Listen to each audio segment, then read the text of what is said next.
Conhecimento que transforma pessoas e a sociedade. Difundir, propagar os fatos e mais do que isso, investigar, explicar e opinar. No mundo com tantas mídias, tantas fontes de notícias, nos colocamos a serviço da informação honesta, confiável, de credibilidade. Somos a Rádio Bandeirantes. Priorizamos o que é relevante, valorizamos as diferenças, transmitimos informação e temos opinião. Bandeirantes, Rádio Bandeirantes. Assista a Rádio Bandeirantes Campinas no YouTube. Jornalismo e esporte da sua cidade ao vivo e as transmissões de Ponte Preta e Guarani. youtube.com/Rádio Bandeirantes Campinas. Inscreva-se em nosso canal, ative as notificações e acompanhe a Rádio Bandeirantes onde você estiver. Rádio Bandeirantes, fechada com você, fechada com a verdade. Você está ouvindo o Rádio Bandeirantes Campinas, ZYO 260, FM faixa estendida 85,7. Rádio Bandeirantes, fechada com você, fechada com a verdade. Manhã Bandeirantes. Oferecimento. Recap, Sindicato dos Postos de Combustíveis de Campinas e Região. Acesse recap.org.br.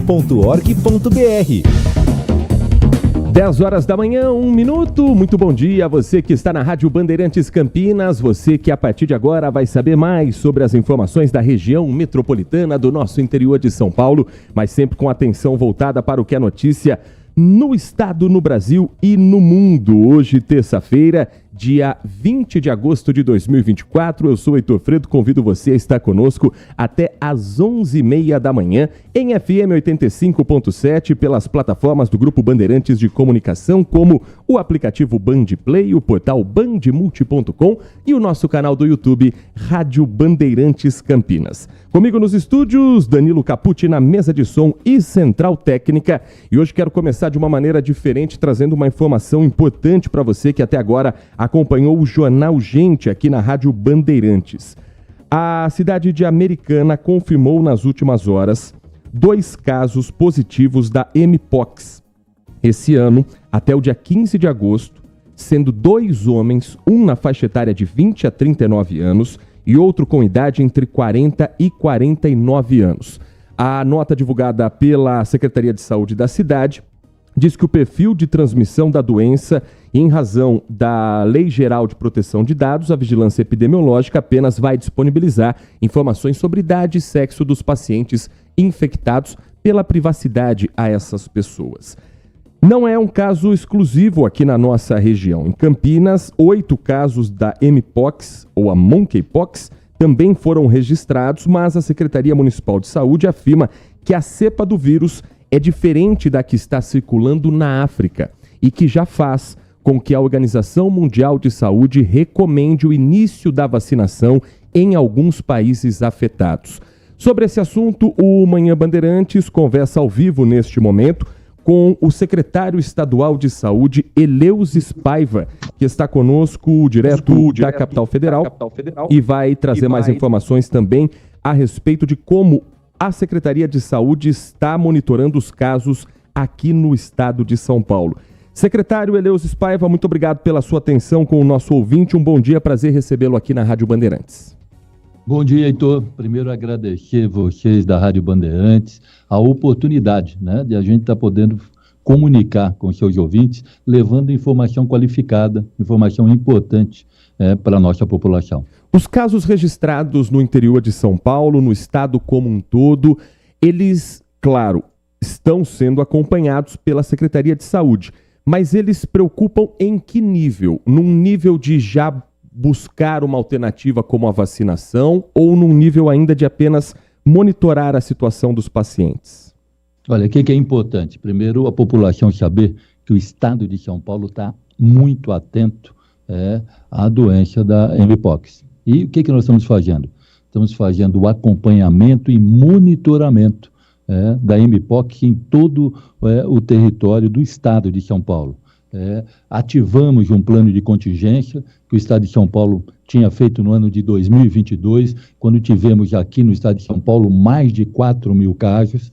Plano esse que foi exitoso, tanto é que no ano seguinte nós tivemos uma redução importante para 88 casos. Estamos vendo o número de casos aumentar em torno de 315 casos. Vamos estar atualizando esse número de casos no final da semana, e o Estado de São Paulo segue monitorando. E fazendo o quê? Plano de contingência. Primeiro, capacitando os profissionais da área de saúde para poder identificar, tratar adequadamente e criar toda a logística para que esses pacientes não contaminem o maior número de pessoas. E acreditamos, com todas as condutas necessárias, nós vamos ter esse êxito aqui no Estado de São Paulo. Entramos também, que faz parte da sua pergunta, em contato com o Ministério da Saúde na semana passada, quando tivemos a informação por um canal oficial do Ministério da Saúde, a compra de vacinas. Existem 2 países no mundo produtores de vacina para a Mpox, o Japão e, se não me falha a memória, a Dinamarca. Esses 2 países, o Ministério da Saúde entrou em contato para aquisição de vacinas, parece que no número de 25 mil doses. Comunicamos ao Ministério, primeiro, confirmação do número de doses e quais os números que serão enviados em São Paulo para montarmos a logística de quais os grupos que terão prioridades na cobertura vacinal. Então, não é um motivo de alarde, mas é um motivo da gente estar atento, de estar monitorando, de estar acompanhando e tomando todas as condutas necessárias. Os sintomas da Mpox, eles podem se confundir com algumas outras doenças. São febres, dores no corpo, dor de cabeça, calafrio, fraqueza e aquelas chamadas ínguas, que são sintomas também clássicos dessa doença. O tempo de intervalo entre o contato com o vírus e o início da manifestação é entre 3 e 16 dias. As equipes que atendem na rede estadual de saúde já estão sendo preparadas para também filtrarem casos em que os sintomas são parecidos com outras doenças e saber o histórico desse paciente, secretário? Olha, exatamente, foi exatamente isso que nós estamos conversando inicialmente, Heitor, porque o que nós estamos fazendo? Qualificar as nossas equipes, trabalhar com as nossas equipes, que elas possam identificar precocemente esses casos, né? Como você falou, como qualquer doença viral, sintomatologia, né, os sinais, sintomas, eles são muito parecidos, né? Eu diria que na Mpox, nós vamos ter, fora esses sintomas, o aparecimento daquelas vesículas, daquelas bolhas que acabam eclodindo, e é justamente na fase de eclosão que aquele líquido é extremamente contagioso. A partir disso, nós temos que tomar todas as medidas. Quando já se forma aquela crosta, né, que está secando e se forma aquela crosta, o contágio diminui, né? O tempo, você me fala adequadamente, o tempo que a gente tem aí entre o contágio, né, efetivamente, e o sinal, um tempo que varia aí de 4 dias até 2, 3 semanas, e acredito que com todas as medidas tomadas, que nós estamos tomando, na capacitação tanto da atenção básica, como da urgência e emergência, e também qualificando a nossa rede hospitalar, já deixando inclusive um hospital que está já preparado para estar recebendo esses casos, que é o Instituto Emílio Ribas, quando da necessidade de internação, se porventura houver necessidade de internação de algum caso. Nós estamos conversando com o secretário estadual de saúde, Eleusis Paiva. Aproveitando, secretário, a sua participação conosco, ontem foi inaugurado, o senhor estava presente também nessa inauguração, o Centro Líder de Inovação em Saúde Digital do Estado de São Paulo. Fica no Instituto Perdizes do Hospital das Clínicas, na capital paulista. Gostaria que o senhor explicasse como funciona esse projeto que está ligado à telemedicina e qual é a ideia de trazer também esse mesmo projeto para o interior de São Paulo. Olha, primeiro, é importante, o governador Tarcísio lançou ontem o maior programa de transformação digital do sistema público de saúde. Junto com isso, nós também inauguramos o Centro Líder de Inovação em Saúde Digital. O que é esse Centro Líder? Na realidade, nós pegamos como inspiração 2 modelos extremamente exitosos no mundo. O modelo do Reino Unido, da Inglaterra, modelo do NHS. E o outro modelo de saúde digital também, feito nos Estados Unidos e ligado ao FDA pela Universidade Johns Hopkins. E traduzimos esse modelo numa parceria, Governo do Estado, Secretaria de Estado da Saúde e Universidade de São Paulo, Complexo HC da FMUSP. a ideia desse centro líder, ele está sendo o orquestrador, ele está fazendo toda a integração das novidades, das variáveis tecnológicas que hoje nós temos em saúde digital, e está testando, está aprimorando as ferramentas e depois compartilhando com toda a rede. 30 municípios já aderiram. Hoje nós temos 30 municípios onde nós estamos fazendo já operação de 4 teleatendimentos. E a ideia é, ainda este ano, ampliar para mais 30 municípios e depois, junto com as outras universidades públicas do estado de São Paulo, nós estamos aí contaminando no bom sentido, levando saúde digital para todo o território do estado de São Paulo. Nós estamos começando com 4 teleatendimentos. Teleatendimento hospitalar, que nós chamamos de tele-UTI, dentro das unidades de terapia intensiva, melhorando a qualificação do corpo clínico, discutindo casos, colocando protocolos que tem levado nos testes que nós já fizemos em algumas UTIs, na redução de até 25% do tempo de permanência do paciente em UTI. É como se nós estivéssemos aí futuramente ampliando em até 25% a oferta de terapia intensiva. Junto com isso, também teleatendimento, a atenção básica de saúde, levando aí nessas 30 cidades que aderiram ao projeto, poder fazer com esses pacientes que procuram a unidade básica de saúde. E informação importante, hoje a resolutividade da atenção primária do estado de São Paulo é algo da ordem de 30%. O que eu falo resolutividade? É aquele paciente que procura a unidade básica de saúde, estou falando que 30% deles resolve o seu problema ali. 70% tem que ir para um especialista. Com 8 mil atendimentos que nós fizemos nesses 2 meses, nós resolvemos o problema de 82%. Por isso que eu falo, saúde digital melhora a eficiência, melhora a qualidade do atendimento. Também a implantação do TeleChap, aos pacientes privados de liberdade nas unidades prisionais. Também em 2 meses e meio, nós fizemos mais de 1.500 atendimentos, com 84,8% de resolutividade. Estou falando o quê? Que aqueles pacientes que estão em unidades prisionais, 85% deles que fizeram o teleatendimento, não precisaram de sair da unidade prisional para procurar à distância um atendimento. Resolve pelo próprio atendimento digital. E, por último, o AME mais digital. Essa daí é inovadora em todo o território nacional. O que nós estamos fazendo? O AME híbrido.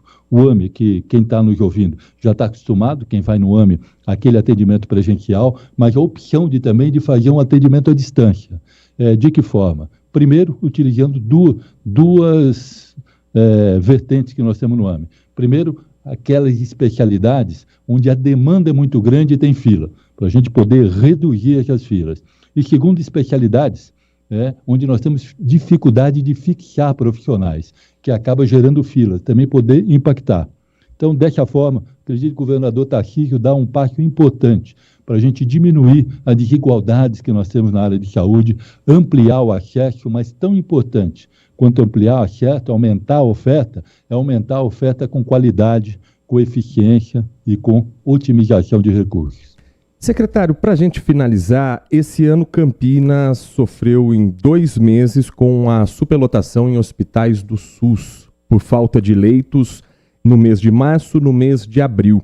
Há um estudo da Unicamp de 2023 de que a região metropolitana de Campinas possui um número de leitos hospitalares abaixo das médias estadual e nacional. O que a Secretaria de Saúde tem feito de lá para cá para resolver esse déficit?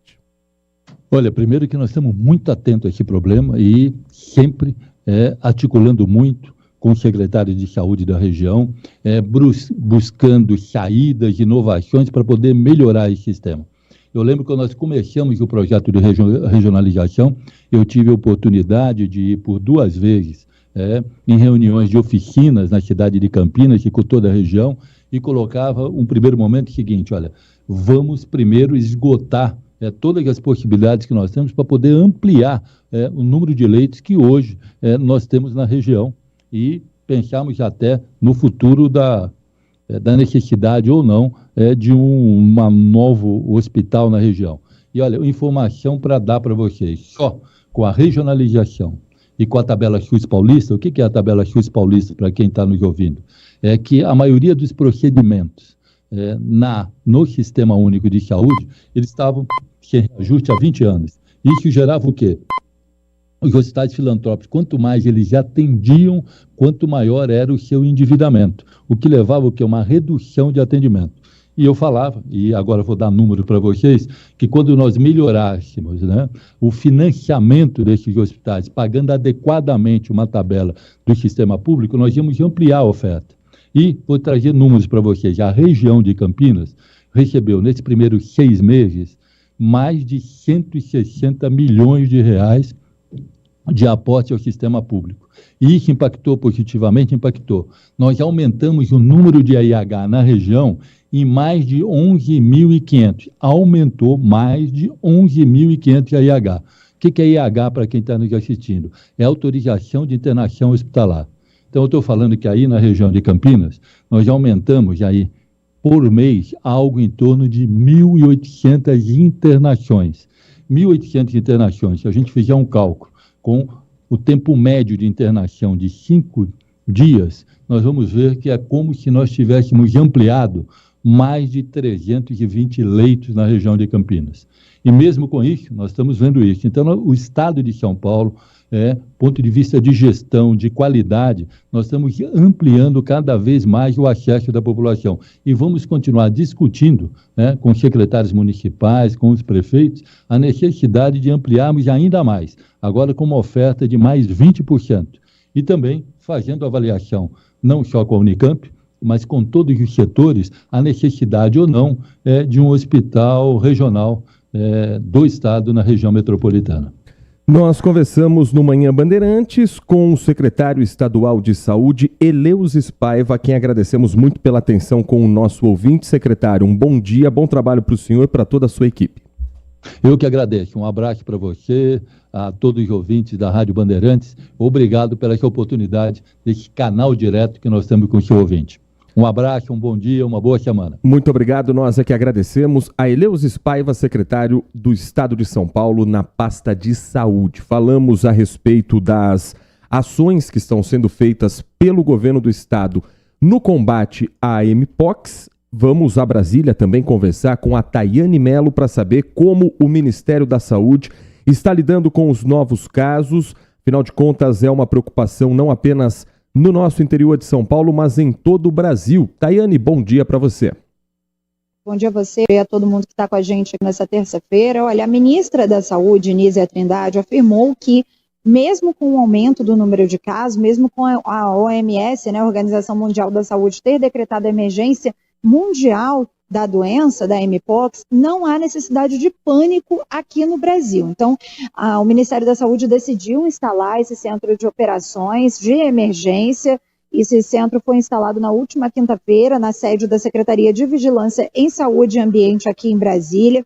E de acordo com a Secretaria de Vigilância em Saúde e Ambiente, atualmente 2 cepas circulam na região da África. Então, a primeira surgiu lá no Congo e é a que tem gerado maior preocupação por ser mais transmissível e também por ter registrado casos mais graves, inclusive em crianças. Essa cepa é, de fato, a razão da OMS ter decretado, então, emergência global, e a ministra da Saúde, Nízia Trindade, disse que não tem no Brasil nenhum caso dessa variante mais grave, apenas, então, com a cepa 2, que é uma cepa mais branda. E para a gente falar número de casos, nesse ano foram notificados 709 casos confirmados ou prováveis, número significativamente menor, então, em comparação aos mais de 10 mil casos notificados em 2022, que foi aí o pico da doença no Brasil, e desde 2022 foram registrados 16 óbitos, sendo a morte mais recente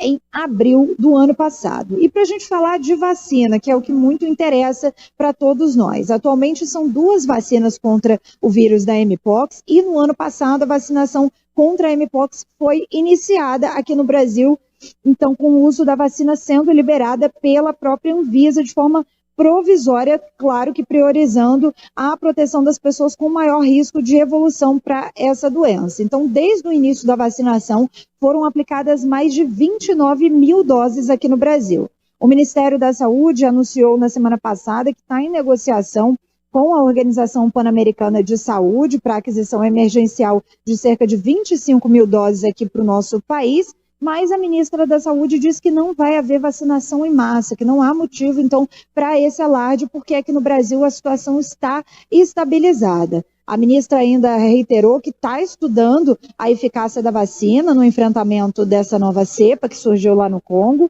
e também disse que tem dificuldade para adquirir a vacina aqui no Brasil por conta da escassez da fabricação desses imunizantes no mundo. Então, a gente aqui no Brasil segue acompanhando, aqui em Brasília, né, segue acompanhando como o Ministério da Saúde está lidando com essa situação, lembrando então que não há necessidade de pânico, e sim de prevenção nesse momento aqui no país. Eu volto com vocês. Muito obrigado, Tayane Mello, direto de Brasília, falando sobre o monitoramento feito pelo governo federal também em relação à Mpox, assunto que a gente volta a tratar ao longo da nossa programação dos próximos dias, monitorando o cenário aqui também no nosso interior de São Paulo. São 10h20. Nesta semana, o Manhã Bandeirantes está realizando uma série de entrevistas com os candidatos e candidatas à prefeitura da cidade de Hortolândia. Ontem conversamos com o candidato do Partido Republicanos, Zezé Gomes, e hoje a nossa convidada já presente nos estúdios aqui da Rádio Bandeirantes Campinas é a candidata pelo PSOL, Eliane Garcia. Nós vamos para um rápido intervalo e na volta você vai conhecer um pouco mais as propostas, as ideias, o perfil político da candidata à prefeitura da cidade de Hortolândia. Continue conosco, o intervalo é rapidinho, na volta tem muita informação dentro do projeto Band Eleições. Manhã Bandeirantes. Olá você, sou César Urniani, piloto de testes e apresentador de TV, e na condição de embaixador do programa de qualidade do Recap, trago um recado muito importante para você. Estamos promovendo a campanha Um Basta contra as Fraudes. Você sabia que a qualidade do combustível que você coloca no tanque do seu carro pode ser tão diferente quanto o preço que você paga por ele? Fique atento quando se deparar com aquele preço baixo na bomba. Você pode estar diante de uma fraude? Fuja desta bomba. Saiba mais acessando umbastacontrasfraudes.com.br. Agora, notícias nacionais e internacionais direto da redação da Rádio Bandeirantes. Notícias da hora.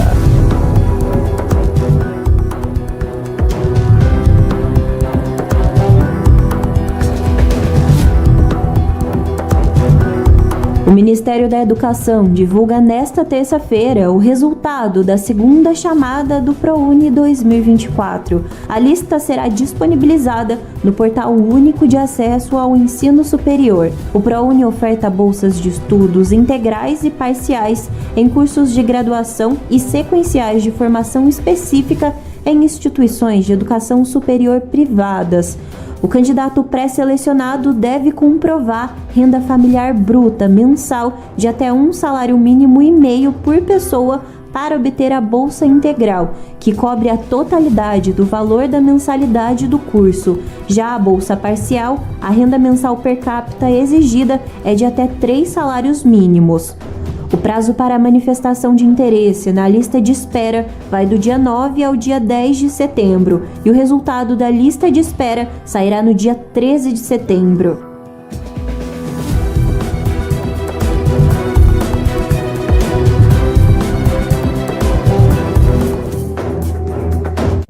Você ouviu Notícias da Hora, aqui na Rádio Bandeirantes.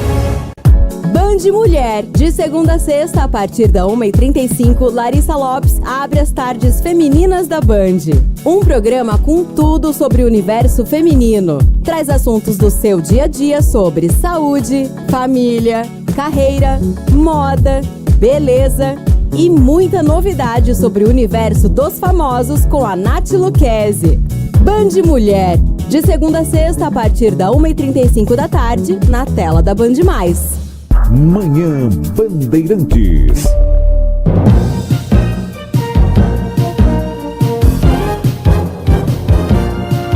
Estamos de volta com o nosso Band Eleições nesta semana, conversando com os candidatos e candidatas à prefeitura da cidade de Hortolândia.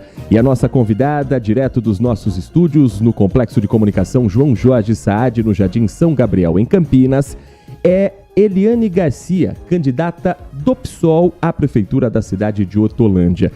Candidata, muito obrigada por atender o nosso convite, conversar com o nosso ouvinte, nosso espectador. Um bom dia, é um prazer recebê-la aqui na Bandeirantes. Bom dia, eu que agradeço pelo convite, né? Cumprimentar por esse espaço. E importante momento para a cidade de Hortolândia estar apresentando os projetos das eleições 2024. Candidata, historicamente, Hortolândia é uma cidade que elege prefeitos, vereadores de esquerda. Já elegeu prefeitos do PT, historicamente candidatos a governador, a presidente do Partido dos Trabalhadores e de outros partidos de esquerda, tem boas votações na cidade de Hortolândia. Esse ano, os partidos de esquerda estão coligados a partidos de centro-direita. A senhora considera que a sua candidatura é a única de esquerda nessa eleição 2024? Eu acho que esse é um ponto que marca a nossa campanha e é o diferencial da cidade de Hortolândia. Como você mesmo colocou, a cidade de Hortolândia, recente, né, de uma cidade jovem, mas tem um histórico de luta, de movimentos sociais, populares, e sempre se pautou por uma pauta de esquerda, né? E hoje, a realidade da nossa cidade é que nós, né, do PSOL, apresentamos a única candidatura de esquerda na nossa cidade. E isso é um ponto de debate importante para atingir aquelas pessoas que se sentem representadas num projeto mais progressista, que tem a intenção de mudar a vida dos trabalhadores e trabalhadoras da nossa cidade. Agora, nas últimas eleições, o governador Tarcísio, o candidato à reeleição a presidente Bolsonaro, ele teve maioria de votos também em Hortolândia. Em que momento a senhora acredita que a esquerda talvez tenha se desconectado desse eleitor e de que maneira a senhora tenta trazer de volta essa marca histórica de Hortolândia? Realmente, nos últimos 4, 5 anos, foi uma onda, né, quando elegeu o presidente Bolsonaro e aqui em São Paulo o governador Tarcísio de Freitas. No entanto, a gente considera que no seu cerne, Hortolândia tem, sim, na população, um desejo e uma análise de que os governos de esquerda na cidade de Hortolândia como um todo fizeram um bom governo, né? E como que a gente quer se conectar com essa população? Falando as pautas que a gente compreende que vai atingir a população, que é relativamente a questão da saúde, educação, e mostrar qual que é a diferença do projeto de esquerda e um projeto de direita liberal, conservador, principalmente para quem precisa de uma escola pública de qualidade, a educação, para quem usa os serviços públicos, o transporte. E aí que a diferença vai se mostrar no nosso plano de governo. Então, a gente quer, sim, debater com a população de uma forma bastante honesta e transparente quais são as nossas propostas e trazer para o debate a importância de ter um projeto de esquerda para a cidade de Hortolândia. Para a gente entrar um pouco, então, nessas propostas, candidata Eliane Garcia, do PSOL, nossa convidada hoje aqui na série de entrevistas com os candidatos à Prefeitura de Hortolândia. Qual a prioridade que a senhora tem no seu plano de governo, com a sua equipe, em relação à saúde? A maior preocupação hoje em Hortolândia, qual é, candidata? Eu considero que, assim, 2 pontos cruciais, né? É a questão de saúde e educação. Para a saúde, hoje é um gargalo muito grande nos atendimentos, por exemplo, no hospital, um hospital que não atende a demanda da cidade. Então, há que se ter um projeto de construção e implementação de mais leitos na cidade e também fazer um olhar mais individualizado e personalizado, trazendo para os atendimentos de uma saúde preventiva e não corretiva, né?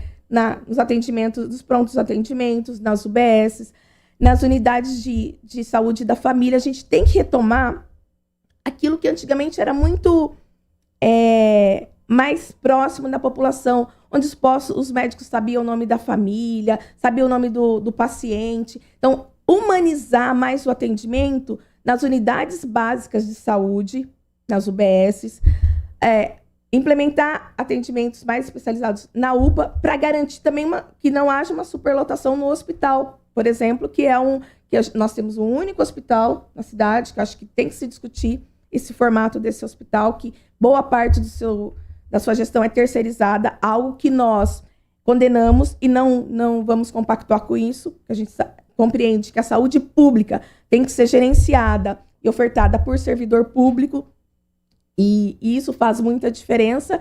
Então, assim, a humanização do serviço público de saúde no nosso município, a partir das unidades básicas de saúde, que esteja mais próximo da população, porque não adianta a gente ter uma saúde corretiva, a gente tem que ter uma saúde preventiva.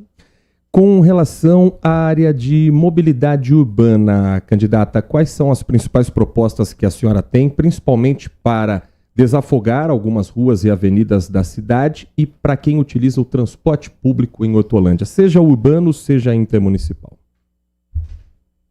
A mobilidade urbana na cidade de Hortolândia, em que pese que a gente tem que reconhecer alguns avanços, obviamente nítidos para a nossa cidade, com relação à construção a interligação entre pontos da cidade, construção de rodovias, interligação.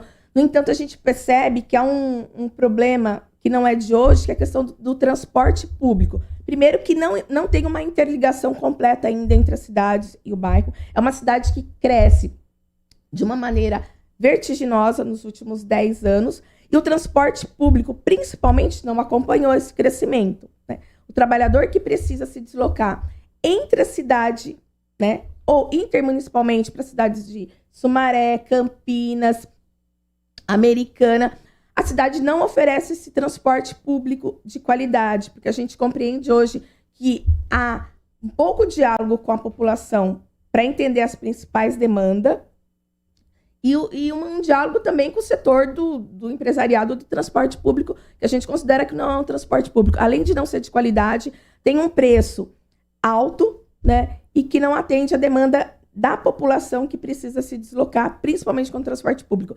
E se a gente investe num transporte público de qualidade, a gente vai desafogar as principais vias da cidade, que hoje, quem trafega pelas principais avenidas, Emancipação, Avenida Santana, Olívio Francischini, percebe que nos horários de pico ainda há um conglomerado muito grande de veículos, principalmente nos horários de pico, que tem que ser resolvido, principalmente se a gente tivesse um transporte público de qualidade, o que não há, né? Então, a gente tem que se trabalhar essa questão de criar pontos de acesso de transporte público para que as pessoas deixem os seus carros em suas casas, que não é só uma questão de mobilidade, mas também a questão ambiental que a gente tem que pensar também para a cidade de Hortolândia. Nós estamos conversando com Eliane Garcia, candidata a Hortolândia pelo PSOL, que tem como vice na chapa o professor Igor do Vôlei. Candidata, como foi a escolha do seu vice? Qual deve ser o papel dele também numa eventual gestão que a senhora tenha à frente da cidade? Como todos conhecem um pouquinho a história do PSOL, né? O PSOL é um partido relativamente jovem, né? A gente quis trazer essa juventude para o nosso vice, né, que é um professor jovem, que tem um envolvimento muito grande com o esporte, com a educação e com a juventude da cidade. É um garoto, digamos assim, né, um rapaz que tem uma visão bastante importante de que cidade que a gente quer. Ele está no campo, ele é do PSOL também, a nossa chapa é PSOL, a gente está na Federação Rede PSOL, e o nosso vice foi escolhido com base no perfil, né? A gente colocamos uma mulher negra, professora, e optamos por ter um jovem professor também para nos auxiliar nesse papel. E, obviamente, que é fundamental, né? Haja vista toda a história política dos últimos períodos, o vice é muito importante, e o Igor, eu tenho certeza que cumprirá um papel muito importante na nossa administração. A senhora falou da Federação PSOL e Rede, que tem para 2024 6 candidatos a vereador. Hortolândia é um município que tem 19 vereadores ao todo. Então, mesmo que todos os candidatos sejam eleitos, a senhora, uma vez prefeita, ainda assim não teria maioria na Câmara.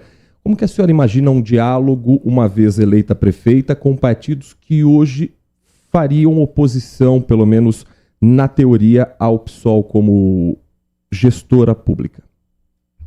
Essa pergunta é importante porque sempre quando a gente olha o cenário estadual, federal, a gente começa a pensar como que se dão os acordos, o que interessa para cada um, se muitas vezes a vontade pessoal não sobressai sobre a vontade coletiva. Por isso, nós do PSOL temos muito estabelecido no nosso plano de governo, a nossa parceria com aqueles que nos elegeram. A nossa principal bandeira, do ponto de vista político, é estar ouvindo a população de Hortolândia. Ouvindo o servidor, ouvindo as mulheres, ouvindo os trabalhadores, ouvindo a juventude, e trazer essa demanda e apresentar para o Poder Legislativo que essa não é uma demanda do Poder Executivo, mas é uma demanda da população. E se a gente compreende que aquele projeto, em que pese as divergências ideológicas e políticas existentes dentro da Câmara Municipal, é um projeto que vai de encontro ao anseio da população, a gente tem que fazer a pressão popular para garantir que aquele projeto seja aprovado e compreender que o Legislativo não é uma briga de poderes, né?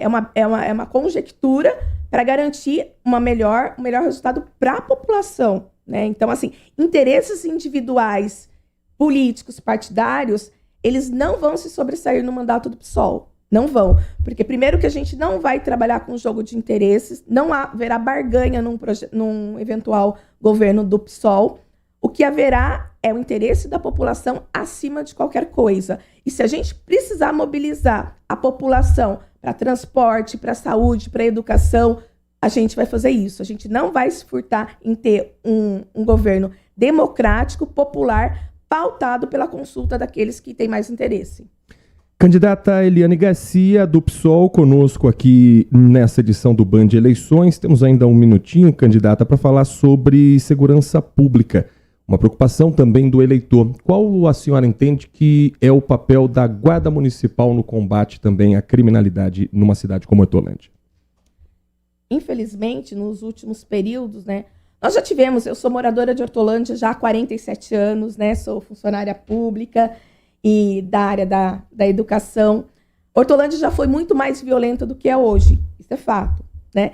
Todo, né, o desenvolvimento que aconteceu deu uma diminuída, mas, no entanto, nos últimos períodos, a gente tem ouvido da população a questão da segurança pública como um gargalo. Lembrando que a responsabilidade maior da segurança pública é do governo do estado de São Paulo. Então, a gente quer, sim, ter uma parceria com o governo do estado de São Paulo no sentido de diminuir as violências cotidianas, né? E a Guarda Municipal, primeiro que a gente tem que aumentar, equipar o efetivo da guarda cada vez mais. Tem um concurso público vigente, acho que tem que ter o salário adequado, acho que é importante a gente falar da questão da valorização do servidor público, seja da segurança, da saúde, da educação, coisa que a gente tem recebido bastante queixas, né, das últimas administrações que não tiveram esse olhar para garantir que o servidor público, que oferece o serviço de saúde, educação e segurança, seja reconhecido, bem remunerado e bem capacitado. Então, remunerar o servidor da Guarda Municipal, equipar e garantir que seja uma Guarda Municipal integrada com o sistema de segurança do Estado e que esteja em todas as principais regiões, a partir do monitoramento dos índices de violência, onde há o maior índice de violência, os problemas de feminicídio. Então, o monitoramento da Guarda Municipal e uma Guarda Municipal parceira da população. Candidata Eliane Garcia, respeitando o tempo aqui com os demais candidatos também à Prefeitura de Hortolândia, hoje nossa convidada aqui nos estúdios do Grupo Bandeirantes, candidata pelo PSOL. Muito obrigado pela sua atenção com o nosso ouvinte. Um bom dia, bom trabalho à senhora e toda a sua equipe. Obrigada. O nosso Band Eleições vai para um rápido intervalo. Na volta tem mais informações a respeito também do processo eleitoral, uma tradição do Grupo Bandeirantes de Comunicação. Continue conosco, porque na Band você está sempre muito bem informado.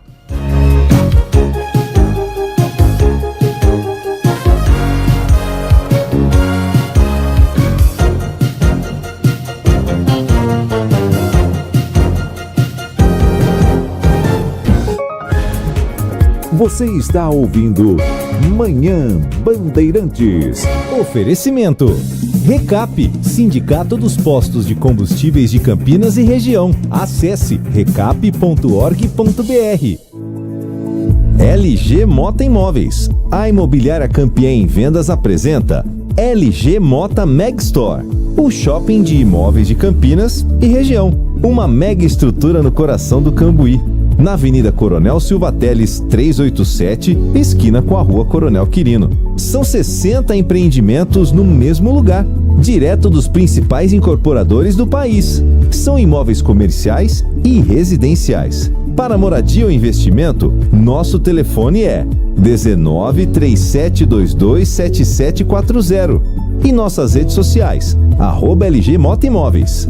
Assista ao programa Circuito Imobiliário todo sábado, às 8h30 da manhã, na Band Mais TV.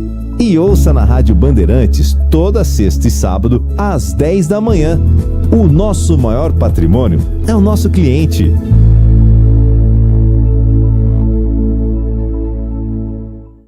Agora, notícias nacionais e internacionais direto da redação da Rádio Bandeirantes. Notícias da hora. Um gesto simples que dura poucos minutos e que pode salvar vidas. Porém, os hemocentros de todo o país sofrem com a falta de estoque de sangue. A crise no estoque de sangue não é um problema isolado somente de Campinas, Salvador, na Bahia, Porto Alegre, no Rio Grande do Sul e Belo Horizonte, em Minas Gerais, também estão com níveis críticos e por isso convocam a população para a doação voluntária. De acordo com o Ministério da Saúde, somente 2% da população brasileira doa sangue regularmente. A doação de sangue faz bem não somente para quem recebe, mas também para quem doa. Uma cirurgia precisou ser adiada na tarde da última sexta-feira, 16 de agosto, no complexo hospitalar Prefeito Edivaldo Orsi, o Hospital Ouro Verde. A rede não descarta a possibilidade de, na próxima semana, adiar outros procedimentos e apela à população para que doe sangue. Mais informações sobre doação de sangue podem ser acessadas no endereço hemocentro.unicamp.br. De Campinas, Kevin Veloso. Você ouviu Notícias da Hora, aqui na Rádio Bandeirantes. Brasil Urgente Local, com Heitor Fredo, de segunda a sexta a partir das 4 da tarde, trazendo as últimas notícias sobre a segurança da nossa região. Aqui, os fatos ganham vida e a realidade não tem filtro. Nossa equipe está nas ruas, pronta para trazer a você as notícias mais relevantes, informações em tempo real e investigações em curso. Brasil Urgente Local, de segunda a sexta a partir das 4 da tarde, na tela da Band Mais. Foco em você. É você que nos faz produzir o melhor conteúdo todos os dias. Você. Nossa audiência qualificada. Nossa relação com você vem de longe. Ano a ano, a Rádio Bandeirantes é parte da vida de milhares de ouvintes. Várias gerações que escolheram encontrar a informação aqui e continuam decididas. Mais que um hábito de pai para filho, uma história de confiança baseada em valores solidários. É o que somos. Rádio da Família. Valorizamos o direito, o cuidado, a diversidade. Somos e queremos ser relevantes no seu dia. Estamos e buscamos sempre estar presentes onde te interessa. Sempre inquietos e nunca desanimamos. Com responsabilidade e usando toda a tecnologia disponível, trabalhamos para fazer a Bandeirantes diariamente necessária, abrangente, essencial. Somos a Rádio Bandeirantes. Assista a Rádio Bandeirantes Campinas no YouTube. Jornalismo e esporte da sua cidade ao vivo e as transmissões de Ponte Preta e Guarani. youtube.com/Rádio Bandeirantes Campinas. Inscreva-se em nosso canal, ative as notificações e acompanhe a Rádio Bandeirantes onde você estiver. Rádio Bandeirantes, fechada com você, fechada com a verdade. Band Cidade. De segunda a sexta, a partir das 6:50 da noite, Walter Sena abre as noites da Band com as notícias da região. No Band Cidade, você acompanha os novos acontecimentos sobre saúde, esporte, política, educação, denúncias e acontecimentos que fazem parte do dia a dia das cidades de abrangência da Band Mais. Band Cidade, de segunda a sexta, a partir das 6:50 da noite, na tela da Band Mais. Siga a Rádio Bandeirantes Campinas também no Facebook, uma página completa com conteúdo sobre tudo o que acontece na nossa região e, claro, informações de Ponte Preta e Guarani. facebook.com/Rádio Bandeirantes Campinas, fechada com você, fechada com a verdade. Os fins de semana na Band terão muito futebol. Brasileirão Série B. Os jogos dos times paulistas e os grandes do Brasil. Guarani, Ponte Preta, Santos estão na tela da Band. Acompanhe as rodadas desse campeonato super disputado. A emoção do futebol está na tela da Band. Brasileirão Série B 2024. Manhã Bandeirantes. Quinto sinal vai marcar 10 horas 45 minutos. Obrigado a você que está chegando agora no nosso Manhã Bandeirantes. Muito obrigado a você que já está conosco desde as 10 da manhã.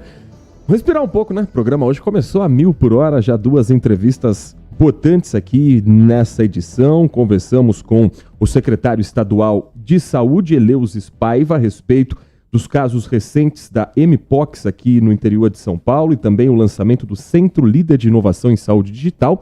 O secretário também falou a respeito de novos leitos e a possibilidade de um novo hospital aqui na região. E conversamos também com a candidata do PSOL à Prefeitura de Hortolândia, Eliane Garcia. Com relação às entrevistas dos candidatos, assim como a entrevista de ontem, hoje também, bate-papo com a candidata do PSOL está disponível no nosso canal do YouTube, Rádio Bandeirantes Campinas. Você pode tanto ir no ao vivo e rever o programa como um todo, ou então na playlist dos candidatos à Prefeitura da cidade, playlist que já tem com os candidatos à Prefeitura de Campinas, de Sumaré e também da cidade de Indaiatuba. Ao longo da semana, nós vamos seguir com outras entrevistas também nesta semana dedicadas a cidade de Hortolândia. Então, temos aqui já o calendário completo. Passei para você ontem, que nos acompanha sempre aqui no nosso Manhã Bandeirantes, mas a gente vai sempre reforçar. Começamos ontem com a entrevista com o candidato Zezé Gomes, do Republicanos, hoje com Eliane Garcia, candidata à prefeitura pelo PSOL. Reforçando que essas entrevistas também estarão no programa Band Eleições, que são exibidos, esses programas, sempre às segundas-feiras, logo depois do Jornal da Noite.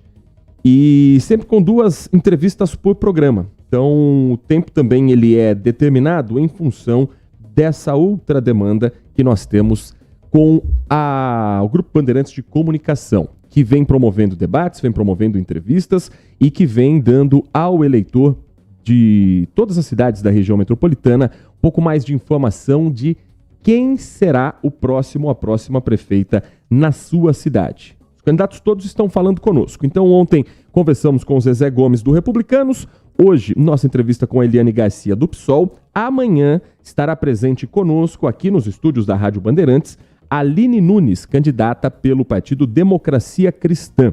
Na quinta-feira, nosso convidado será o Dr. Jorge, candidato pelo PL, e encerrando na sexta-feira a série de entrevistas com Meira, candidato pelo Partido União Brasil.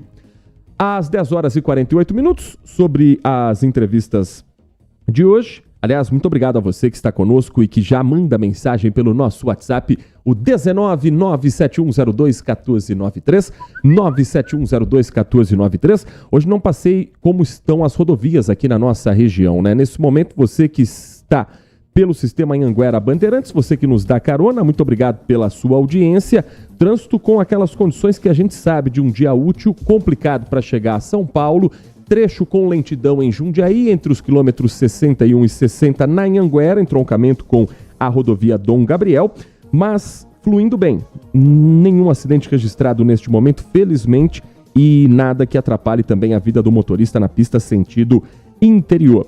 Campinas Mogi, SP-340, Campinas Montemora, SP-101 e a rodovia Santos Dumont com boas condições também na SP-075. Quem trafega pelo corredor Dom Pedro deve ficar atenta ao anel viário Magalhães Teixeira. Tem obras acontecendo no quilômetro 15 da pista sentido Dom Pedro. Então, quem está chegando a Campinas e vai acessar a Dom Pedro via Magalhães Teixeira, faz a ligação da Bandeirantes, da Miguel Melhado e da rodovia Anhanguera, atenção no quilômetro 15, porque a faixa da direita e o acostamento estão interditados para o trabalho da equipe, mas não há registro de fila longa neste momento. Também no Aeroporto Internacional de Campinas, o aeroporto de Viracopos, nesta manhã de terça-feira, hoje dia 20 de agosto de 2024, nas chegadas a Campinas, neste momento são 7 voos atrasados, 3 que foram cancelados, mas é considerado um número baixo, viu? Porque estamos falando de 4% dos voos que estão atrasados e 2% apenas cancelados.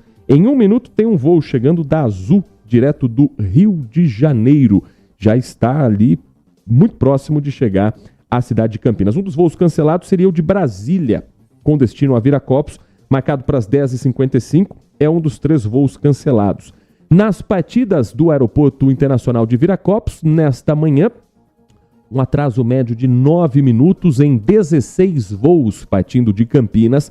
3 deles foram cancelados. Próximo voo a sair de Viracopos, 11h35, um voo da Azul com destino a Curitiba. Tem um voo também para Cascavel às 11h50 e outro para o Rio de Janeiro às 11h55. 10h50, ouvinte participando conosco pelo 19971021493. O ouvinte Edmilson, ele nos pergunta quando será a vez de Campinas para as entrevistas com os candidatos à prefeitura. Nós fizemos, Edmilson, entrevista com 5 candidatos à prefeitura de Campinas. Essas entrevistas estão, neste momento, no nosso canal do YouTube, Rádio Bandeirantes Campinas. Estão todas à disposição. Entrevistas até um pouco mais longas do que essas que estamos fazendo com os outros municípios. Nós vamos também tentar uma nova rodada de entrevistas, mas aí vai depender da agenda dos candidatos, agenda que a partir de hoje a gente vai passar também para quem está nos acompanhando. E tivemos também o primeiro debate dos candidatos à Prefeitura de Campinas, que também está no nosso canal do YouTube e no canal da Band Mais TV. O ouvinte Wagner Macondes escreve dizendo: bom dia, caro amigo, por favor me permita em primeiro lugar parabenizar a Band pela iniciativa das entrevistas com os candidatos a prefeitos da região. Isso posto, digo que entrevista de candidato é igual a apresentação de jogador ou treinador de futebol. Quem já viu ou ouviu uma, já ouviu todas. No caso dos candidatos, repare que todos parecem ter a varinha mágica na mão. E o Wagner não está se retratando especificamente sobre a candidata de hoje, tá? Está falando sobre a política em geral. Lembrando que nós estamos no período de lei eleitoral, por isso, uns comentários também a gente vai ter que filtrar, meus caros amigos. Enfim, meu amigo, encerro aqui, parabenizo a você pela postura sempre correta frente ao programa e quanto a entrevistar candidatos, peço paciência, respire fundo e siga em frente. A época das eleições, essa época vai passar logo. Até lá, que Deus lhe dê paciência redobrada e a nós, ouvintes, muita, mas muita paciência e sabedoria na hora do voto. Penso que a população de Campinas ainda peca neste quesito. Enfim, que ganhe aquele que o eleitor escolher, que ganhe o menos ruim, ele escreve aqui. Campinas vai agradecer. Muito obrigado a todos que estão conosco. Daqui a pouco mais um giro com a participação dos nossos ouvintes. Agora, falei do debate de Campinas. A Band também já promoveu o primeiro debate com os candidatos à Prefeitura de Sorocaba. E amanhã, às 10h30 da noite, tem o primeiro debate com os candidatos à Prefeitura de Piracicaba. Você achou que o número de candidatos era muito grande em Campinas? Que eram 4? Amanhã serão 7 candidatos à Prefeitura de Piracicaba. Todos no estúdio principal do Complexo de Comunicação João Jorge Saad. Com tempo para pergunta, para réplica, que será reajustado, obviamente, em relação à participação de um número alto de candidatos.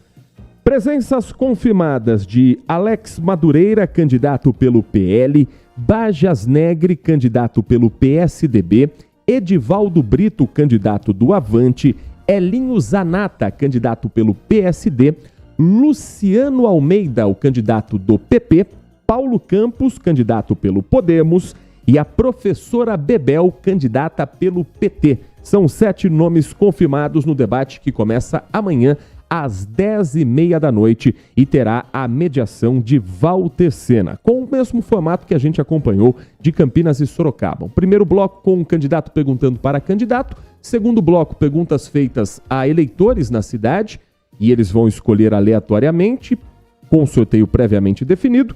Terceiro bloco com os candidatos respondendo questões de temas sorteados por Walter Sena, quarto bloco com candidatos perguntando novamente entre si e o último bloco destinado às considerações finais. 10h55, falei a respeito da agenda dos candidatos à Prefeitura de Campinas e vamos a partir de hoje, portanto, trazer o que fazem os 5 candidatos à Prefeitura de Campinas por ordem alfabética. A candidata do PSOL, a candidata Angelina Dias, nós entramos em contato com ela, estamos tentando fazer com que essa agenda seja divulgada para também a imprensa, mas não houve a resposta, não houve a confirmação sobre a agenda da candidata do PCO, Partido da Causa Operária. Candidato Dário Saad, do Republicanos, pela manhã mais cedo fez gravações externas para o programa eleitoral que começa na próxima segunda-feira. São 2 horários, tá, de programa eleitoral gratuito. Tem horário eleitoral na TV e horário eleitoral na rádio. Na rádio, 2 horários, a gente vai falar mais sobre isso durante a semana. Porque na agenda do candidato, das 10 às 5 da tarde, tem a destinação de uma agenda interna na Prefeitura de Campinas, às 7h30 da noite. O candidato Dário Saad participa da cerimônia de entrega do primeiro prêmio das profissionais da beleza na Câmara Municipal e às 8h30, a agenda do candidato Dário Saad tem aqui como evento que ele vai prestigiar encontro de moradores no Parque da Figueira. Candidato Pedro Tourinho, do Partido dos Trabalhadores, nesta manhã tem uma agenda interna. Às 4 da tarde, Pedro Tourinho fará caminhada na região do bairro Vida Nova, tendo como ponto de encontro o Terminal Vida Nova. Ponto de encontro Terminal Vida Nova. Às 7 da noite, candidato Pedro Tourinho estará na Feira do Vida Nova, que fica na Avenida Pedro de Gresce Júnior, na altura do número 750. O candidato Rafa Zimbaldi, do Partido Cidadania, nesta manhã, visita o projeto Jovens do Futuro, na região do Campo Belo, mais especificamente na rua Ângelo Frata, sem número ali no Jardim Campo Belo. A agenda do candidato tem ainda às 7h30 da noite, caminhada na Feira do Jardim das Bandeiras 2, feira que fica na rua José Florencio Teixeira, aqui na cidade de Campinas. E a agenda do candidato Wilson Matos teve mais cedo uma entrevista à Rádio Transamérica e, neste momento, reunião de lançamento do Guia do Candidato Sebrae, evento que começou às 9 horas da manhã. 12h30, na agenda do candidato do Partido Novo, tem reunião com executivos do Campinas Convention e o Visit Bureau.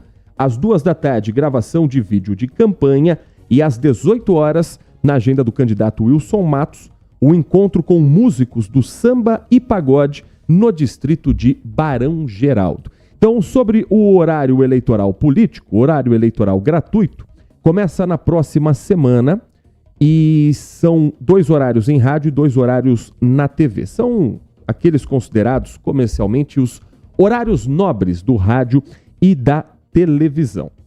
No rádio, são 10 minutos de horário eleitoral gratuito, sempre no período da manhã e na hora do almoço. Deixa eu pegar exatamente aqui, geralmente é das 7h30 às 7h40. Das 7h30 às 7h40 e de meio-dia a meio-dia e 10. No horário eleitoral da TV, 1 da tarde até 1h10 e às 8h30 da noite até às 8h40. Cada partido tem um tempo de acordo com a coligação, de acordo com o número de deputados eleitos em 2022 para a Câmara Federal, e isso faz com que a lei eleitoral destine esse tempo de acordo com o tamanho do partido. É proporcional também ao fundo partidário, ao fundo eleitoral. 10h58, seguimos com o nosso Manhã Bandeirantes, ainda falando sobre a política da região. Você sabe que ontem teve sessão da Câmara Municipal de Campinas, né? Campinas tem 33 vereadores eleitos, 32 deles são candidatos à reeleição. Ontem era dia de trabalho, ontem era dia de expediente. A sessão começou com 21 vereadores na Câmara Municipal de Campinas. Portanto, 12 vereadores faltaram a esta sessão. 46ª reunião ordinária de 2022 2024. Vai ser realizada amanhã, mas ontem a cidade de Campinas teve também esta sessão que não teve nenhum grande projeto. Foi aprovado em definitivo projeto de lei que reconhece festas juninas e quermesses como manifestações culturais municipais. Olha só, se não fosse essa lei, você não reconheceria a festa junina como uma manifestação popular. Mas agora é lei. Reconhece no âmbito do município de Campinas as festas juninas e quermesses como manifestações culturais municipais. Com o parecer da Comissão de Constituição e Legalidade favorável, determina que o poder público deverá assegurar o segmento festas juninas, quermesses e eventos relacionados a esse estilo de festa, uma integração à pauta de trabalho regular dos órgãos da administração pública ligados à cultura. Foi adiado o pedido de urgência, foi retirado pelo autor, foi adiado o projeto em primeira discussão e votação, que institui a Central Municipal de Intérpretes de Língua Brasileira de Sinais. Central que será de responsabilidade do Executivo para disponibilizar a qualquer órgão municipal profissionais habilitados a intermediar a comunicação das pessoas portadoras de deficiência auditiva por meio da utilização da língua de sinais. Eu não sei nem se usa mais o termo portadora de deficiência auditiva, acho que é só deficiente auditivo. Mas esse projeto foi adiado. Aprovado também o projeto que torna a utilidade pública a Associação Todo Bicho Bom, uma iniciativa sem fins lucrativos que promove ações de educação ambiental, bem-estar ambiental e reabilitação de animais silvestres.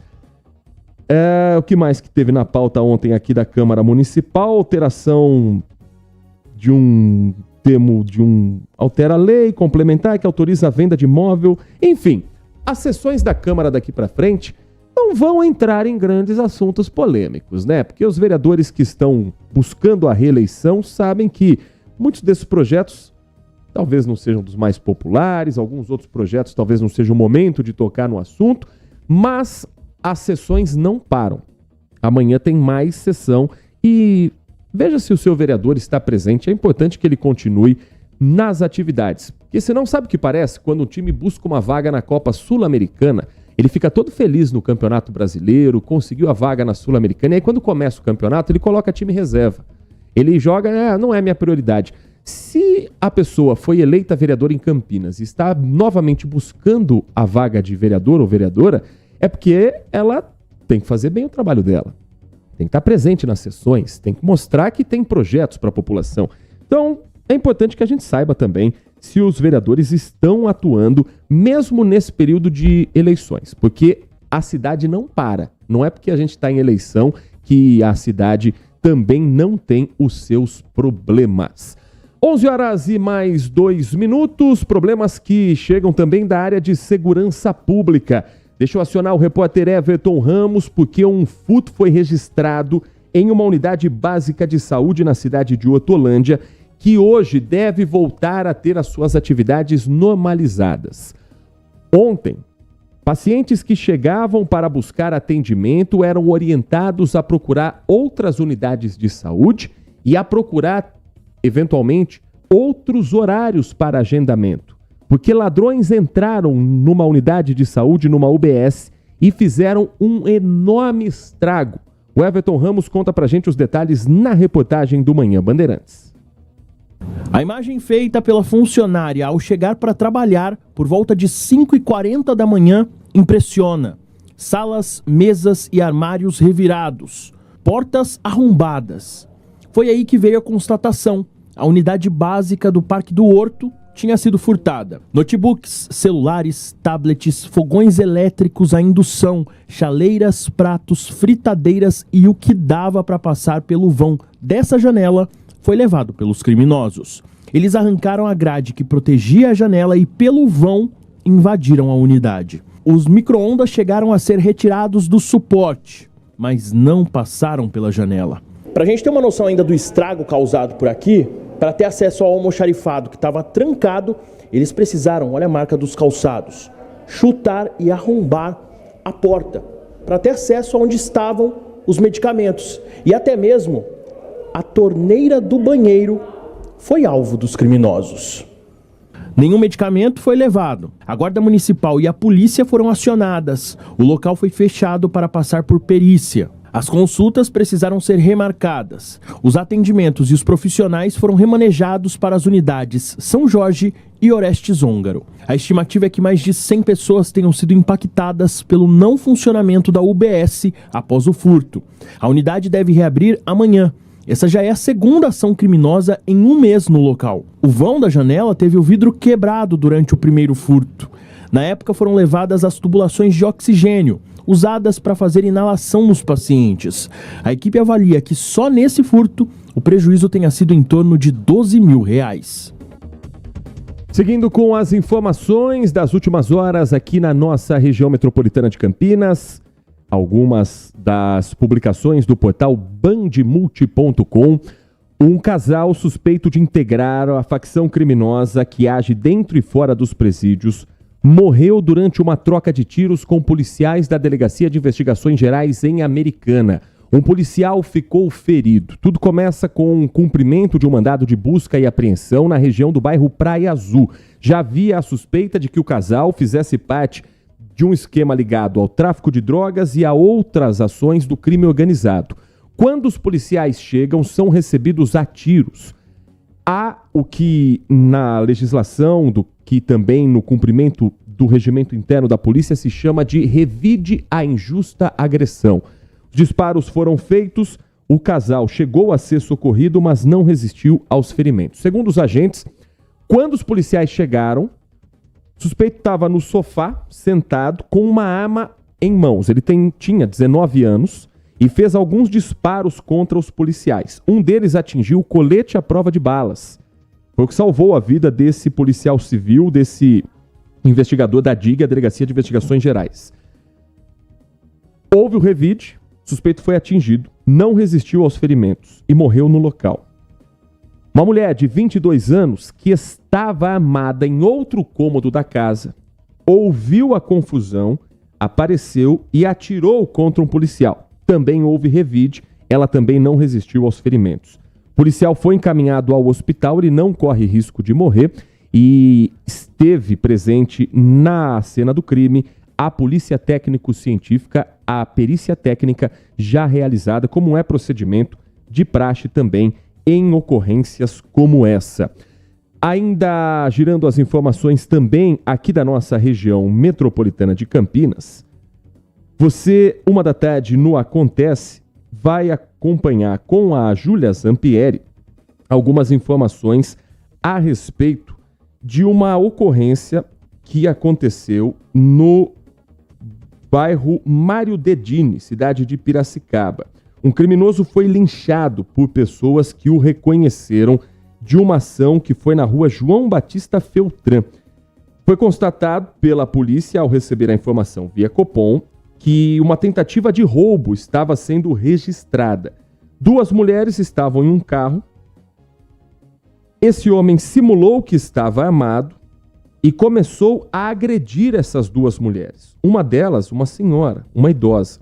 Ele abre a porta do veículo, joga essa mulher no chão e ela teve uma lesão grave na testa. A outra vítima, durante essa ação em que ele fez menção de estar armado, mas usou da violência contra essas 2 mulheres, a outra vítima recebeu uma espécie de um mata-leão, um golpe em que ela foi sendo enforcada pela vítima.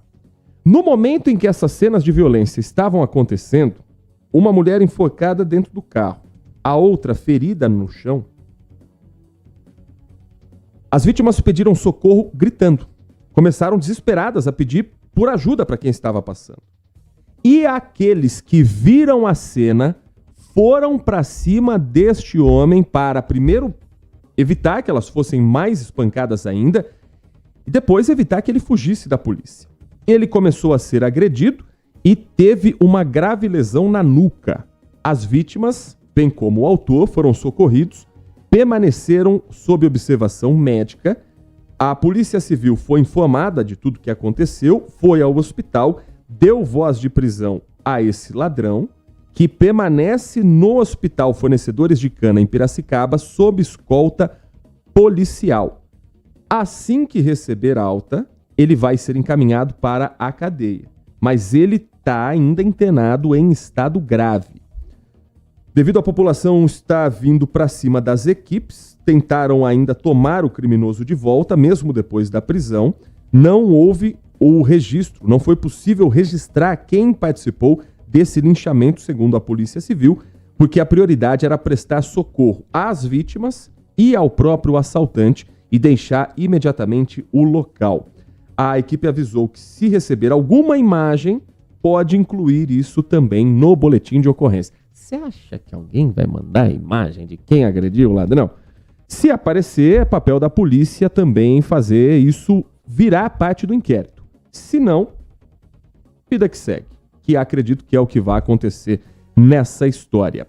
E para a gente fechar esse bloco, também informações que chegam da cidade de Limeira. Um jovem foi preso por furto de carteira no Jardim Santa Cecília, ação da Guarda Civil Municipal. A informação que chega é que a equipe foi acionada para comparecer ao local da vítima. Um proprietário de uma oficina mecânica conseguiu deter o suspeito. Então estamos falando de 2 casos em que a população conseguiu prender, uma de maneira mais violenta, a outra não, mas conseguiu colaborar também com a segurança pública. Às 11h10, Manhã Bandeirantes vai para um último intervalo e na volta seguimos trazendo também a participação do nosso ouvinte que nos escreve pelo nosso canal de vídeos do YouTube e pelo nosso WhatsApp. Manhã Bandeirantes. Olá você, sou César Urniani, piloto de testes e apresentador de TV, e na condição de embaixador do programa de qualidade do Recap, trago um recado muito importante para você. Estamos promovendo a campanha Um Basta contra as Fraudes. Você sabia que a qualidade do combustível que você coloca no tanque do seu carro pode ser tão diferente quanto o preço que você paga por ele? Fique atento quando se deparar com aquele preço baixo na bomba. Você pode estar diante de uma fraude? Fuja desta bomba. Saiba mais acessando umbastacontrasfraudes.com.br. Agora, notícias nacionais e internacionais direto da redação da Rádio Bandeirantes. Notícias da hora.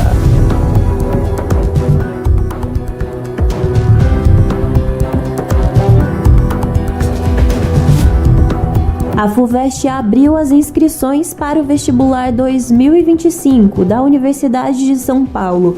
Os interessados nos cursos da USP têm até o dia 8 de outubro, às 12 horas, para se inscrever. A inscrição deve ser feita pelo site da FUVEST, online. O candidato deve preencher um formulário com dados pessoais, fazer um questionário e pagar a taxa de inscrição de R$ 211, com exceção, é claro, daqueles que tiveram o pedido de isenção aceito. A FUVEST ressalta em nota que é importante que todos os candidatos se inscrevam para a primeira fase do vestibular, inclusive aqueles que solicitaram isenção ou redução da taxa de inscrição. Os cursos da USP estão divididos em 3 áreas: ciências biológicas, ciências humanas e ciências exatas. O candidato deve escolher uma carreira e até 4 cursos em ordem de preferência.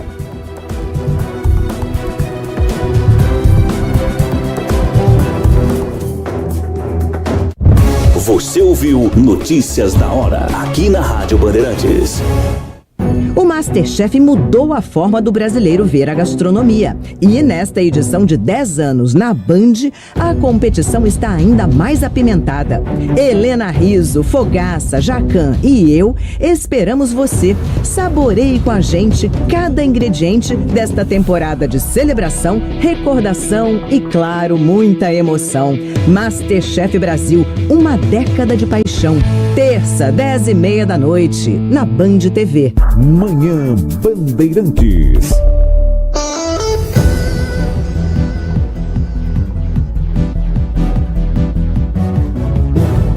Agora 11h13, mais uma passada, um giro da participação do nosso ouvinte que nos escreve pelo 19971021493, que participa conosco do nosso canal de vídeos do YouTube Rádio Bandeirantes Campinas. Agradecendo ao Lucas Pereira da Silva. Bom dia, Bandeirantes. A Rádio Legal, agito geral, bom demais é ter você com a gente, Lucas. Muito obrigado pela sua companhia nesta manhã de terça-feira. O Adriano Vermelho nos escreve dizendo: no último embate do Supremo com o Legislativo, que os pediu, no mínimo, mais informações e, no máximo, muito mais controle e parcimônia no uso daquelas que ele considera infames emendas PIX, está cada vez mais cheirando mal. Apesar das supostas boas intenções, porque não sai da cabeça do Adriano uma preocupação com a legalidade disso, algumas dúvidas jurisdicionais insistentes e um desconforto até hierárquico, ou a ideia fixa que alguma coisa está fora de ordem. Tudo isso passa na cabeça do nosso ouvinte. Veja, isso tudo baseado numa questão quase unânime de gastos exorbitantes, para dizer o mínimo, por nossos dedicados parlamentares. Dedicado com aquela pitadinha de ironia, né, Adriano? Mas a verdade é que aqui, nesse país, há algum tempo, criou-se a impressão que estamos sempre dando nossas ovelhas para os lobos guardarem. É o que escreve o Adriano Vermelho. Agradecendo também ao ouvinte Pedro Henrique, da cidade de Hortolândia, acompanhando também as entrevistas com os candidatos à prefeitura da cidade. Agradecendo também a Marcela, da região da Vila Padre Anchieta. Para a gente contextualizar as últimas informações a respeito da questão ligada às emendas PIX, o governo defende um diálogo entre o Legislativo e o Judiciário depois desse verdadeiro embate. O ministro Flávio Dino suspendeu o pagamento das emendas até que fosse implementada uma medida que desse transparência e rastreabilidade. Saber para onde vai e monitorar se o dinheiro chega. Esses recursos são enviados diretamente dos parlamentares. Então, o que o ministro do Supremo Tribunal Federal quer não é cortar o dinheiro, mas dar transparência de para onde vai e saber se o dinheiro chega de fato para as obras que estão em projeto. A decisão do ministro Flávio Dino foi referendada por unanimidade no Supremo Tribunal Federal. Então, é uma decisão do STF, não é de Flávio Dino especificamente. Nos votos dos ministros que chancelaram a suspensão das emendas PIX, continha a criação de um conselho de conciliação, numa tentativa de unir representantes para encontrar medidas que pudessem ampliar uma solução conjunta para as emendas PIX. A interrupção da medida considerada importante em ano eleitoral causou um aborrecimento na Câmara dos Deputados e o chamado baixo clero passou a travar a tramitação de alguns projetos. A votação dos destaques da reforma tributária foi adiada em consequência da decisão do ministro Flávio Dino e do Supremo Tribunal Federal. A reação inicial do Congresso Nacional foi dura. 2 propostas para retaliar o STF foram pautadas após a determinação de Flávio Dino. O poder para o Congresso de sustentar ou de sustar decisões da Suprema Corte e uma limitação sobre decisões individuais e monocráticas no STF. Ontem teve uma reunião do presidente Luiz Inácio Lula da Silva, segundo as informações do nosso colega Rodrigo Orengo, que é extremamente bem informado, diretor de jornalismo da Band em Brasília. Ele traz a informação que está no portal da Band, que essa reunião do presidente Lula com ministros, 2 deles vão participar do encontro, 2 deles participaram do encontro. No STF, eles também devem se encontrar com as autoridades. São eles Jorge Messias, advogado-geral da União, e Rui Costa, ministro-chefe da Casa Civil. O deputado federal Arthur Lira, presidente da Câmara, e o senador Rodrigo Pacheco, presidente do Senado, devem se encontrar com o presidente do Supremo Tribunal Federal, Luiz Roberto Barroso, também para tentar colocar panos quentes nessa situação e, quem sabe, destravar o Congresso. Só acho que a gente tem que tomar um certo cuidado com narrativas nesse momento, porque se a gente for embarcar na ideia dos candidatos que buscam essas verbas para mandar dinheiro para seus redutos eleitorais, a gente vai para aquela narrativa de que, olha só, o Supremo Tribunal Federal, o Legislativo tentando interferir no Legislativo. Espera um pouquinho. O que o Supremo está pedindo? Transparência e rastrear o dinheiro para saber se chega lá na ponta? Isso não é o mínimo que se espera de dinheiro público? Isso não é a exigência básica para você enviar qualquer que seja emenda? Então, isso vai travar projetos importantes? Se os deputados conseguirem mostrar que isso vai fazer com que demore a chegar dinheiro a uma Santa Casa que opera no vermelho, que demore a chegar dinheiro a uma obra que é emergencial, aí eles têm razão. Mas se for por conta da transparência, é melhor que o dinheiro demore um pouco mais a chegar, mas que tenha a certeza absoluta de que vai para esse projeto, do que eventualmente ele se perca no meio do caminho. Então, acho que nesse ponto o Supremo Tribunal Federal não está interferindo na autonomia do Legislativo. O Supremo Tribunal Federal está querendo dar transparência, cobrar transparência desse dinheiro, que é uma ferramenta que a gente sabe política, não é do atual governo, é historicamente assim no Brasil.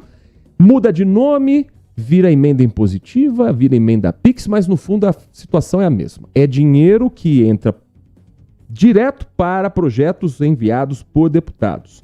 Deputados esses que não necessariamente formam a base do governo, mas se o dinheiro sai, eventualmente a gente pode votar junto com a base do governo.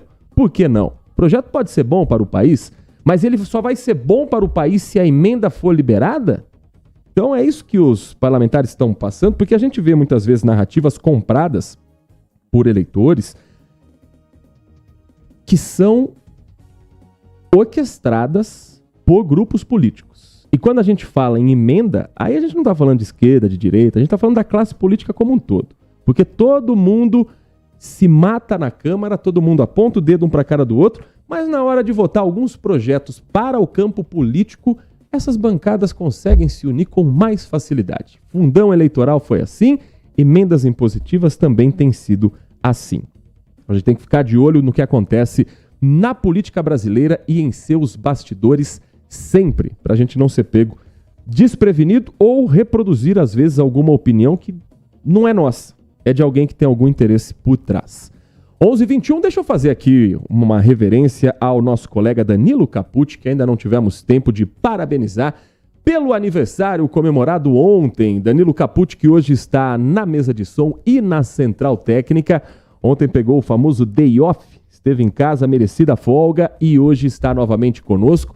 Danilo, em nome de toda a nossa equipe do Manhã Bandeirantes, de toda a nossa equipe da Rádio Bandeirantes Campinas, os nossos parabéns pelo seu aniversário, nossos parabéns ao grande profissional que você é e que continue conosco por muito tempo aqui também no nosso Manhã Bandeirantes, ajudando a gente a fazer esse giro da informação todas as manhãs, depois do Jornal Gente e sempre antes do Nossa Área, que daqui a pouco com Carlos Henrique vai trazer as informações sobre o mundo da bola e sobre a participação do futebol de Campinas na rodada do Campeonato Brasileiro da Série B.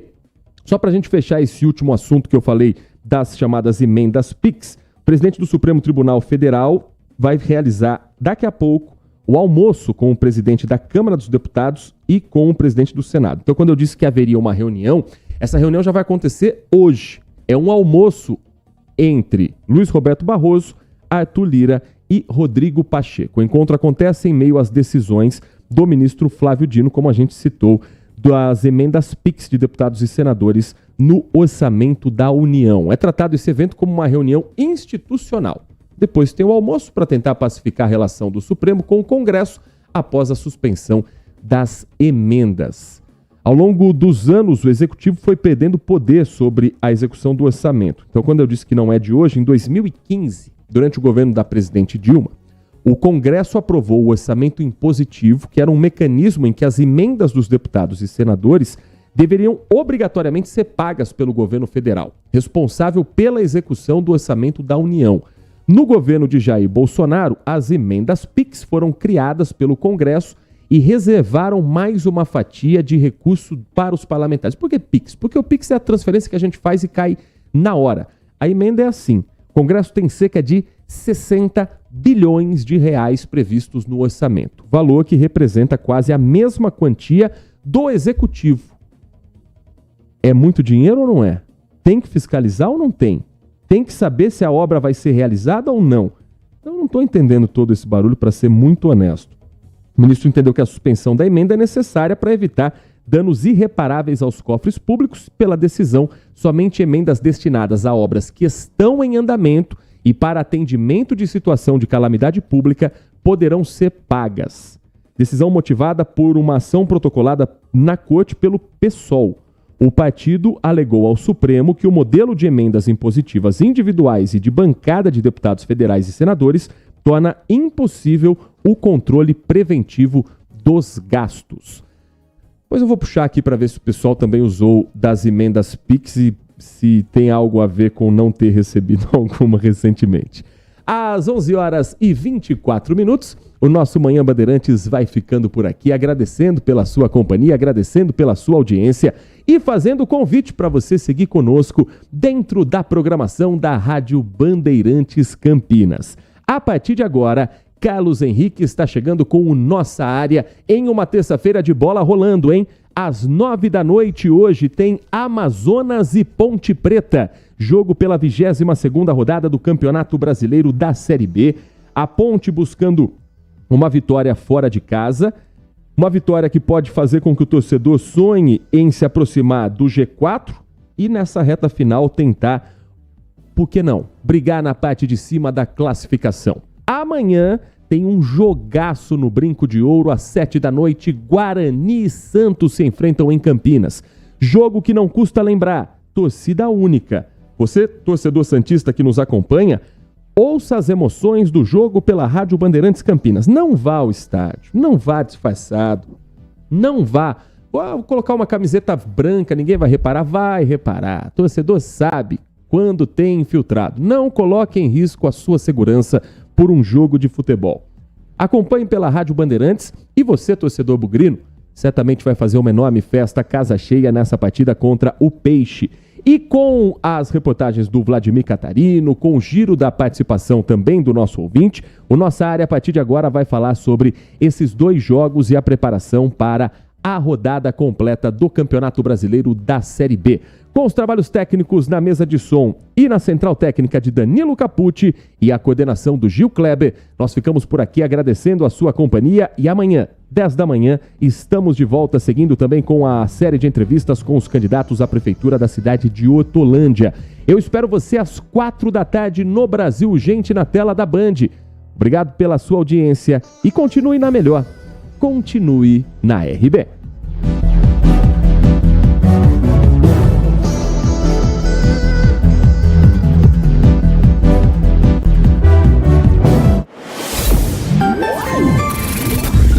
Manhã Bandeirantes. Oferecimento. Recap, Sindicato dos Postos de Combustíveis de Campinas e Região. Acesse recap.org.br. Você está ouvindo o Rádio Bandeirantes Campinas, ZYO 260.